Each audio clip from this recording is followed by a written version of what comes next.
एक बार फिर से स्वामी प्रसाद मौर्य के विवादित बोल ने सियासत में घमासान मचा दी है। नमस्कार, मैं विक्रम और आप देख रहे हैं आप सभी का लोकप्रिय न्यूज चैनल रजत एक्सप्रेस न्यूज। आइए आपको बताते हैं कि स्वामी प्रसाद मौर्य ने आखिर ऐसा क्या बोल दिया कि मायावती और सभी राजनीतिक दलों ने उन पर पलटवार कर दिया है। बौद्ध मठ तोड़कर बद्रीनाथ, केदारनाथ और जगन्नाथपुरी बनाया गया है। ये बयान समाजवादी पार्टी के सपा महासचिव स्वामी प्रसाद मौर्य ने कहा है कि बद्रीनाथ, केदारनाथ और जगन्नाथपुरी बौद्ध धर्म मठ तोड़कर बनाए गए हैं। अगर भाजपा के लोग हर मस्जिद में मंदिर ढूंढेंगे तो बौद्ध मंदिर में बौद्ध मठ ढूंढेंगे, जिसके ऐतिहासिक साक्ष्य भी मौजूद है। इसलिए बेहतर है कि हर धार्मिक स्थल की 15 अगस्त 1947 की स्थिति को कायम रखा जाए। स्वामी प्रसाद मौर्य ने भाजपा पर हमलावर होते हुए कहा कि भाजपा साजिश के तहत हर रोज हिंदू और मुसलमान का मुद्दा उठाती है। मंदिर मस्जिद को लेकर समाज में भेदभाव फैलाने का काम भाजपा कर रही है, जबकि हमारा संविधान सभी धर्मों का सम्मान करना सिखाता है। भाजपा हर मस्जिद में मंदिर खोज लेती है, हर मंदिर में बौद्ध मठ स्थापित है। यहां तक कि बद्रीनाथ और केदारनाथ भी पहले बौद्ध मठ था। शंकराचार्य ने बौद्ध मठ को परिवर्तित कर बद्रीनाथ धाम स्थापित किया था। मौर्य ने कहा कि उत्तराखंड के मुख्यमंत्री ने मेरे बयान पर आपत्ति जताई है। मैं उनको बताना चाहता हूं कि सबकी आस्था एक जैसी होती है। स्वामी प्रसाद मौर्य ने कहा कि 1991 में उपासना स्थल का विधेयक भी पारित हुआ था। अयोध्या के अलावा किसी भी धार्मिक स्थल में बदलाव नहीं होगा। उन्होंने कहा कि इतिहासकार चार्ल्स एलन ने भी माना है कि बौद्ध मठ को परिवर्तित किया गया है। ये बयान सोशल मीडिया और राजनीतिक दलों में काफी जमकर वायरल हो रहा है। अब देखने की बात है कि लोकसभा चुनाव 2024 में आखिर ये बयान किस तरह का असर डालेगा।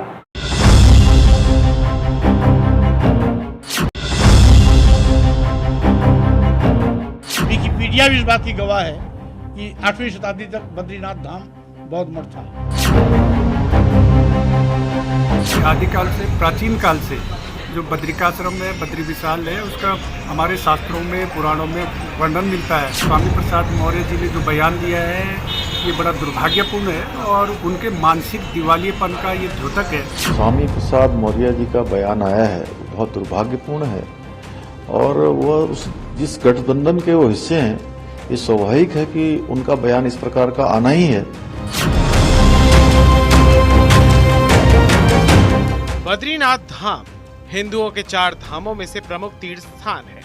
हर साल लाखों श्रद्धालु यहाँ पर भगवान बद्रीनाथ का आशीर्वाद लेने पहुँचते हैं, लेकिन समाजवादी पार्टी के नेता अब इस धाम के अस्तित्व पर ही सवाल उठाने लगे हैं।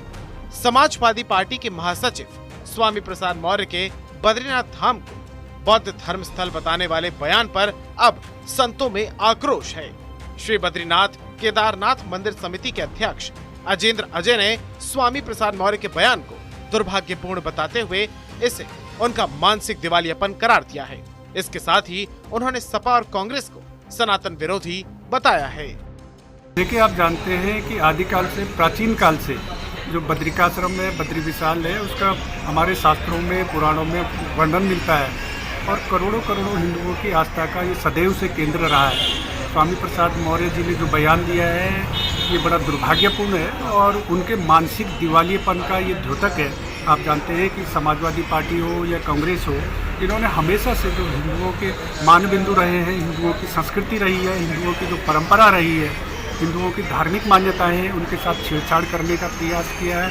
उनके धार्मिक स्थलों को बदनाम करने का, उनके विरुद्ध दुष्प्रचार करने का इन्होंने हमेशा से दुष्प्रयास किया है और ये इसी कड़ी में उनका एक नया बयान है। मेरा कांग्रेस से भी सवाल है, क्योंकि कांग्रेस के गठबंधन के सहयोगी हैं, कांग्रेस को भी स्पष्ट करना चाहिए कि उनका इस संदर्भ में जो स्वामी प्रसाद मौर्य का जो बयान आया है उस पर उनका क्या मत है।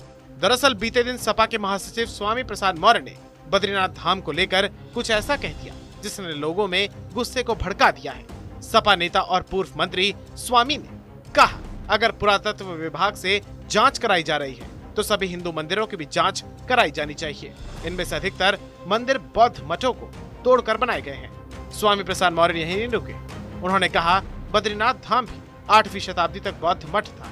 स्वामी प्रसाद मौर्य ज्ञानवापी प्रकरण को लेकर अपनी बात कह रहे थे। इस दौरान उन्होंने बद्रीनाथ धाम पर टिप्पणी की।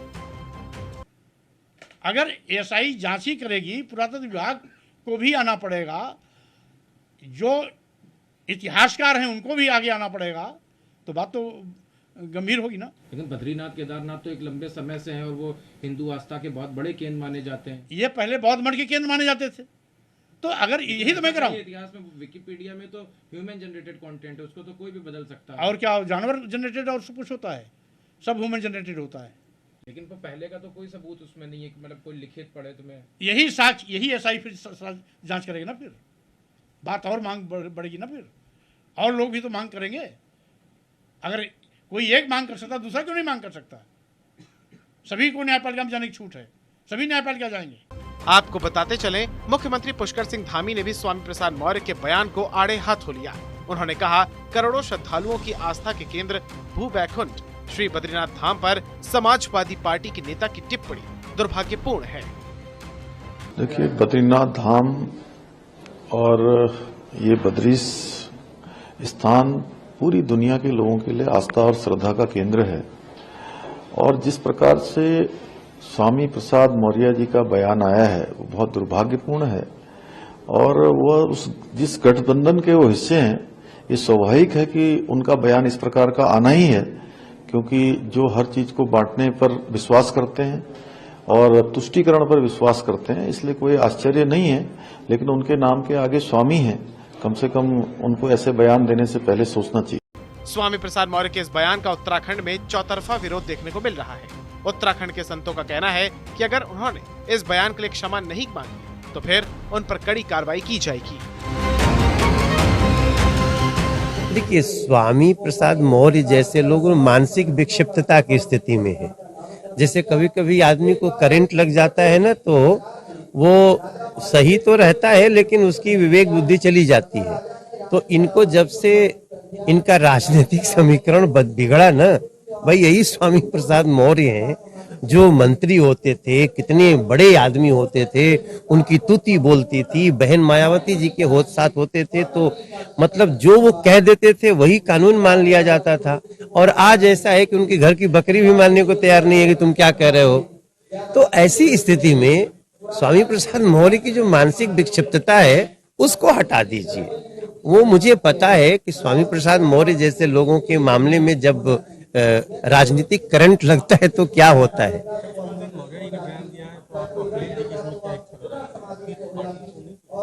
देखिए, अखिलेश जी अपने पैरों पे कुल्हाड़ी मार रहे हैं। अखिलेश जी जो सोच दिखाना चाहते हैं, जिस सोच के तहत वो नैमिषारण्य बैठे थे, अभी थोड़े दिन पहले वो नैमिषारण्य बैठे थे, तो वो जाते हैं नैमिषारण्य और पीछे से पूरा जो है वो उनके यात्रा पे जहर घोल डाल देते हैं स्वामी प्रसाद मौर्य। तो वो जितना जल्दी स्वामी प्रसाद मौर्य जैसे लोगों से अलग होंगे, तब शायद 15-20 साल बाद एक आध बार फिर मौका मिल सकता है अखिलेश जी।